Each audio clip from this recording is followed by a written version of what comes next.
And I shall. Oh, hey guys, what's up? This is Joel Castro coming at you with another vlog at my friend Garrett's place.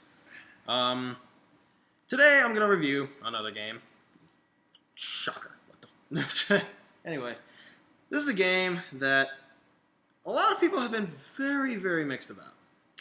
It's an RPG with great gameplay. What the hell are you doing to my house? You invited me. I didn't invite you here. Breaking and entering, bitch. How dare you break into my house? Get over here. Come here. God damn it. I'm doing a review here. Help me out. Wait, you're reviewing? Is this recording? Yes. What are you reviewing? Dragon Age 2. Sweet, I don't want to hit on this. Oh. I got my monster. I'm good. Hey guys, Garrett Westfall, what's up? And as I was explaining right before he tried to murder me, He broke into my house, guys. That's not cool. you invited me, I did not invite him. He walked in. This is not the point of the video. Creeper. Not the Minecraft creeper. Anyway, I will be reviewing this game, Dragon Age 2. Very mixed game. Yeah.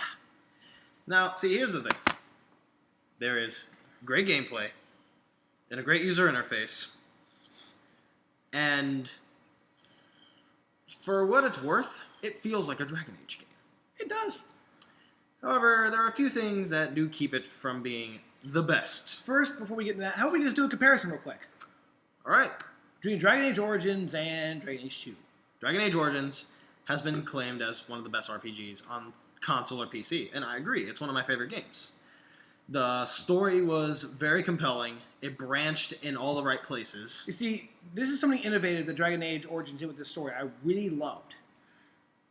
No matter what character you picked, if you pick any race, right? And depending what race and class you chose. You had either human, elf, or dwarf. And then a human, you could be a nobleman Or mage. or mage. Dwarves have noblemen or just vermin. Yeah, vermin, the scum. Elves, you had city slave elf, and you had the freaking Dalish elf, you know, in the camps. Yeah. And depending on what that, you got an opening sequence of the gameplay that only is for that character of yours. And It's it's a backstory that you get to play as your character. Yeah. It's always different. It gives you more reasons to play it over. It gives you unique missions, unique attributes. Humans, elves, and dwarves get different attributes. Same with your class, rogue, mage, or And it explains warrior. different ways how you get into the main story. It's never the same. It never is. The only thing the same is that the guy comes to recruit Grey Wardens, and either he was looking for you in the first place, Or he just or he was discovered just there, or he was actually on a mission, and then he just kind of found something happened to you. Yeah. And the story progresses in such a way that people react to you differently.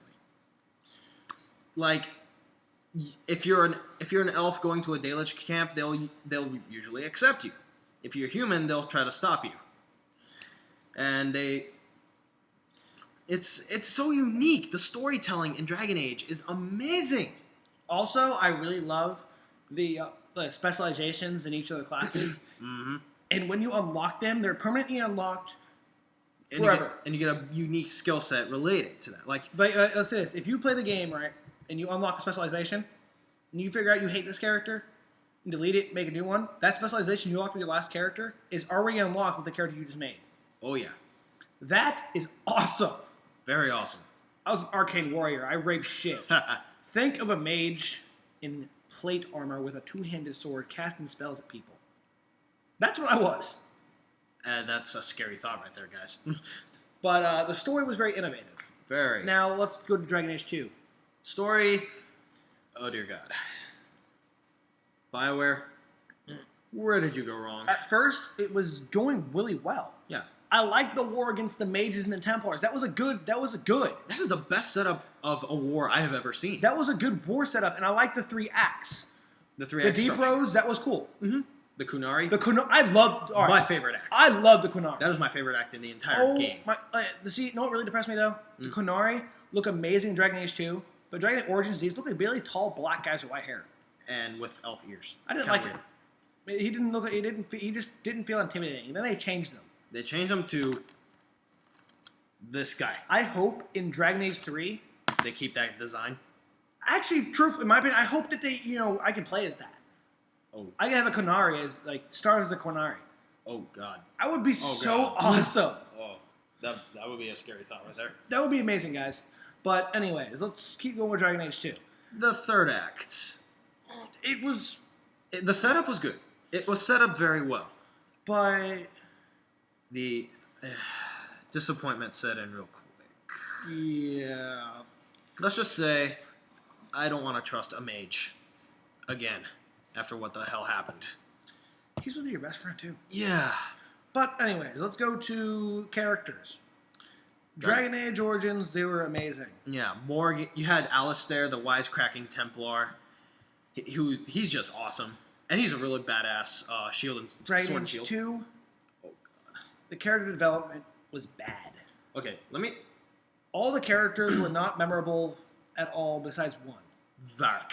Varric was badass. He's like Also, he's the actually- Garrus of Dragon Age. Actually, in my opinion, I don't care what anybody says. I think there's also another memorable character in this game. Which one?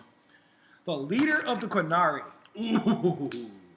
I don't reason I don't remember his name. It's not because it wasn't memorable. It's because it was hard to fucking remember. Yeah. But he was very memorable. He was badass. And another character I remember just because she was a slut, Isabella. Ah, Isabella. She's awesome. I love her. She's a slut. That's why I remember her. She's a fucking slut. I romanced Pirate her. I romanced her, even though I fear I had an STD. And actually, afterwards. there's another character that I remember a lot. The elf. Fenris. No, not Fenris. Oh, Meryl, the little frail one. Meryl was in Dragon Age 1, guys. Yeah, if you played the Dalish Elf story, she's actually one of the characters you interact with. It was badass. Dude, she was a returning character. See, that's what they did kind of well in Dragon Age 2. They incorporated your save file from Dragon Age Origins very well. They mentioned a couple of things that they said whether you had which king you had from the first game, like who you made king or queen. I mean, Alistair. Yeah, Alistair, because he rocks. Yeah. But, okay. They overused maps a lot. Yeah, the level design. That's the first thing I noticed. Like, We repeated it a lot. yeah, And the character graphics were amazing. characters were great. The They attacks, looked a little glossy, but they were not good. very, but still better than Dragon Age 1. Yeah, Dragon Age 1, good graphics, not great. These are a lot better, or at least character design. The The environment- weapons and the armor. The environment was what got me. Everything else was good. Like everything interactive was amazing. It looked really nice. And the city design, come on, I've seen better cities. I have. But It kind of and the characters could have been a lot better, especially your companions. Oh dear God, the worst. lack one. of women. Yeah, it was a total sausage fest. That Besides whole a game. slut, and a hard ass shield and sword bitch you couldn't even have a fucking relationship with, a frail looking elf. and your sister, which people actually on the internet wanted to have a relationship with their sister. Fucking weirdos. Gross, guys. Stop. The hell. Stop. And if you're making fan fiction, I swear I will punch you. Listen, if you make fan fiction, make sure the sister's doing someone that's not related to her. Yeah. At least. And don't get me started on Anders, the fucking mage. Oh dear God. God, That member was crap. He wouldn't shut up. He was annoying as hell. And he was beyond preachy about being a mage. I wanted to burn him. The only time I loved him was when his demon took over. He was so badass. The Justice Demon. Mm-hmm. Fuck yeah. See, He was a playable character, actually, in Dragon Age Origins Awakening, the expansion pack to the first game. I actually never got to play that. It's good. Do you have it? No, I don't. Well, my roommate has it, actually. Did you download it or something? No, it's actually a disc, like a $40. It used to be like an expansion pack. It is still an expansion pack. Yeah. You can buy it on the Xbox Live Marketplace. Yeah. It's a short campaign, but you get so many good armor pieces. You get Anders, which sucks. He's more annoying in Awakenings than in Dragon Age 2, actually. That's hard to believe. But you also get Justice as a playable character, as a completely separate entity. That's badass. He is awesome. Okay. I'm going to go with the gameplay real quick because I want to really stress this. The gameplay is the biggest improvement. It's so good. The gameplay is fluent. You actually feel like you're doing something, and the quick access to your abilities was amazing. I actually love being a warrior. I love being a warrior in that game.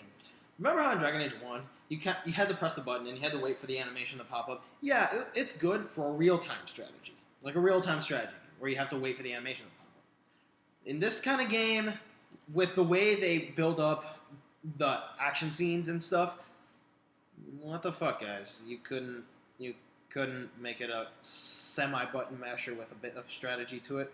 You know how you had the weapon map and all, ability map? That's good. That's a good implement. But make the actual combat more like Dragon Age 2. They brought back the specializations that you unlock at 2 different levels, at level 7 and level 14. It looks more like a tree map this time. It works. It really works a lot better, and I love it. It's so good. And a lot of the specializations are scary. And truthfully, this game does dictates towards you being a mage. Because the story beats it into you that mages and Templars are fighting. But you don't have to. I still love being a warrior to death. Yeah. But if you care more about the story, then a mage would probably be your best bet because you're actually more involved. I still thought I was involved because I always showed the side with the mages. Same here. And also, here's the good thing: it's still wars against the Templars and that. You can still be something that goes basically if you still want something story elevated, be something other than a mage and go against them. Oh, that will bring up a lot of tension. That brings it to where you're on the Templar side fighting the mages, so technically your class won't be just random. Exactly. It actually progresses the story. But one thing that made me mad about the gameplay is they took out specializations from the last game. Like Shapeshifting. Shapeshifting, that's gone. Arcane Warrior. Which was the most badass mage class in Origins. And a couple other ones, but I didn't really play much of the other ones, but I know they took out a couple more. They took out a couple of the rogue ones, which I wasn't too mad about. They kept the assassin. That's my favorite rogue class. And they did keep Reaver, which is a very amazing class for the warrior, by the way. Reavers are fun. Yep, they are very fun. But yeah. They took out a lot of classes, They replaced the classes with a few other ones. Some good, some okay, I guess. But yeah, all I can say is this: my final verdict on this game will probably be a 7 out of 10. Same here. Dragon Age 2, 7 out of 10. Not a bad game. No. If you're just getting into Dragon Age, I would actually suggest to get Dragon Age Origins. Mm-hmm. But if you are somewhat of a fan, if you're a big die-hard fan of Dragon Age Origins, play the second play one. it. Play it. It's good. And they still have innovative things. If they take all the good aspects of Dragon Age 2 and Dragon Age Origins into Dragon Age 3, they will have some badass game. Add some implements of Mass Effect even in there. That's just me. Yeah. Follow the example of Mass Effect, except medieval style. Yeah, medieval Mass Effect. That's what it feels like. That's what it should. Really, it's what it should be. For Dragon Age 3, here's what BioWare needs to do. Better level designs, more interesting characters. Better voice actors. Oh yeah. A better story, like a deep story like Origins that has weight with the choices. A lot more exploration like in the first game. They just said that they're going to map out all of Thetis. Good. Because Dragon Age 2 was crappy. You only got to explore Kirkwall. That was crap. Kirkwall and some of the outlying areas, but It doesn't matter. It's all Kirkwall. Exactly. It's crap. And compared to Origins, where you had this entire land of Ferelden with many cities, including a very huge Dwarven city, which was amazing. Oh, I love that. That was so awesome. Yes. I'm sorry that we gush randomly because Dragon Age Origins is good. Yes. But 9 out of 10 from me, personally. I'd have to give it an 8.5. That's just me. I rate a little bit harder. Mm-hmm. Truthfully, I would give Dragon Age 2 technically a 6.5. I was being actually generous with the 7. Yeah. But again, I rate shit pretty hard, so yeah. Like I would actually give Skyrim a 9. Yeah. I wouldn't give it a 10. Mass Effect, I would give it a 9.5. Mm-hmm. But anyways, I'm getting sidetracked. Yeah, we're sidetracking ourselves here. We apologize we do that. Yep. But until then, this has been Joel Castro. And Garrett Westfall. Signing off. See you guys.